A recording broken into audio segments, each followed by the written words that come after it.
자, 안녕하십니까, 야신아박입니다. 오늘의 주제는 글러브를 제대로 끼는 방법입니다.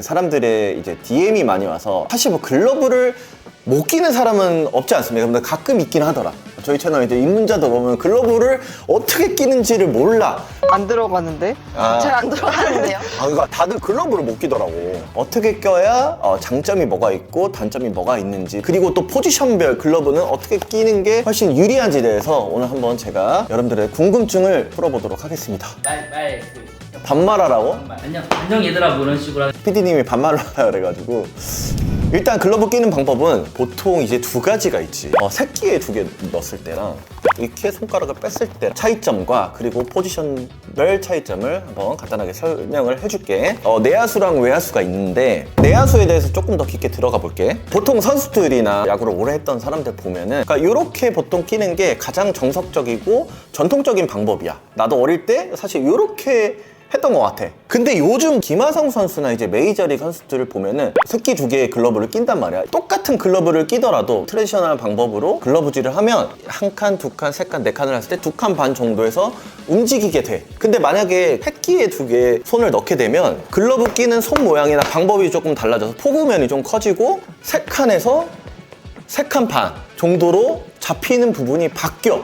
손가락을 빼면 포구면이 좀 작아지는 느낌이고, 손가락을 세 개에다 두 개를 넣으면 좀 커지는 느낌이라고 생각하면 될 것 같아. 자, 그럼 포지션별로 어떤 포지션이 어떻게 글러브를 끼는 게 가장 베스트일까? 물론 선수들마다 다르고 손 모양도 다르고 하기 때문에 자기의 스타일에 맞춰서 글러브를 끼는 게 가장 베스트지만, 보편적인 방법으로 한번 이야기를 해볼게. 보통 글러브 포구면이 좀 크고 잡는 게 중요한 포지션인 뭐 1루, 뭐 3루 아니면 외야수들은 보통 손가락 두 개를 새끼에다 넣고 글러브를 껴. 그렇게 되면 포구면이 켜지니까 잡는 데에 조금 더 집중을 할 수 있겠지? 숏생활에서 가장 중요한 게 뭘까? 빠른 플레이. 정말 다양한 타구가 오는데 공을 잡고 조금 빨리 뺄 수 있는 방법을 많이 선택을 하는 것 같아. 이렇게만 봐도, 자, 지금은 전체 다 꼈어. 공을 잡을 때 포구면이 조금 남아있지?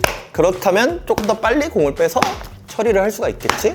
근데 만약에 끼로 두 개를 끼면 포구면이 조금 더 넓어지고 깊어지잖아. 그러면 공을 잡았을 때 조금 숨겨지지. 그러니까 아무래도 공을 더 쉽게 잘 잡을 수 있지만 공을 빼는 데는 약간의 차이가 있다라는 생각이 들어. 다만 요즘에 트렌드 자체가 공을 빨리 빼는 것도 물론 중요하지만, 선수들 같은 경우는 타구가 굉장히 빠르기 때문에 숏이나 세간을 보는 선수들도 포구에 대한 좀 더 집중을 주기 위해서 새끼를 두 개를 끼는 선수들이 굉장히 많이 있다고 해. 쉬운 타구는 솔직하게 말해서 포구면이 깊어도 빠르게 처리를 할 수 있지만, 선수의 퀄리티는 정말 어려운 타구를 포구를 잘 해낼 수 있는지가 중요하기 때문에 어떻게 활용하느냐에 따라서 다양하게 활용을 할 수 있다라는 생각이 들어. 투수들은 솔직하게 상관이 없어. 투수는 뭐 이렇게 끼고 되고 이렇게 손가락을 빼서 껴도 되고. 다만 투수들은 한 가지 신경 쓰는 게 뭐냐면, 이런 식으로 돼 있는 글러브를 많이 봤을 거야. 투수들은 공 잡는 게 중요한 것보다 던지는 게 중요한 포지션이다 보니까 공을 던질 때 힘을 좀 주기 위해서는 글러브를 좀 쪄주는 경우가 많단 말이야. 그러다 보니까 투수 글러브가 보통 볼집이 없고 반칸, 한 칸 정도로 짜부돼 있는 경우가 많다는 생각을 해. 그러니까 투수들은 솔직히 말하면 잡는 게 중요하지 않은 포지션이지. 투수는 이제 번외로 가겠어. 버릴게. 내야수들은 사실 그라운드 볼이 많기 때문에 손가락을 넣어서 직접 집에서 한번 해보게 되면은 각도 자체가 약간 45도로 이렇게 포구면이 많이 생기는 것보다 약간 이런 느낌으로 진행이 된단 말이야.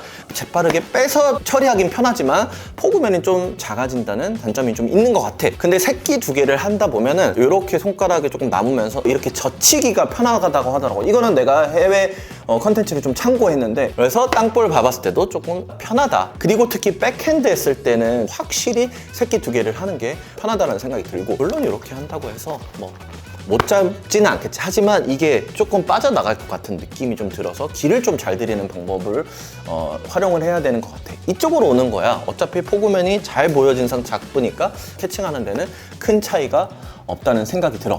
이렇게. 오케이.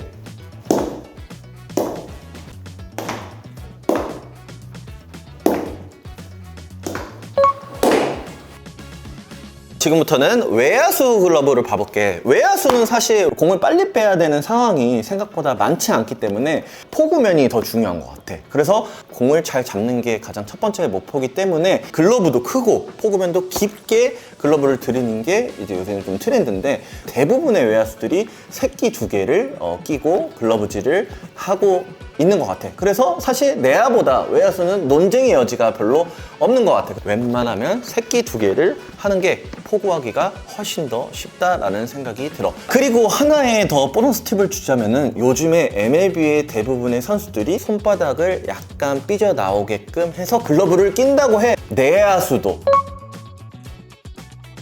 이거는 흥미로웠던 사실이고, 정확하게 만들어진 데이터는 아니니까 그거는 스스로 판단을 했으면 좋겠고, 무엇보다도 실력이 더 중요하다. 글러브는 어쨌든 내 손에 맞아야 되기 때문에 본인이 스스로 해보면서 느꼈으면 좋겠고, 내 스타일이 뭔지를 파악하는 게 첫 번째 조건인 것 같아. 글러브를 나는 어떻게 끼는지, 그리고 어떻게 끼는 게 어떤 장점이 있는지 댓글에다 공유해주면 많은 사람들이 그 댓글을 보고 참고할 수 있으니까 의견을 많이 공유를 해주면은 많은 야구를 하는 사람들이 조금 더 야구를 재밌게 잘 할 수 있는 계기가 될 수 있을 것 같아. 여러분들의 꿀팁을 공유해 주세요. 감사합니다.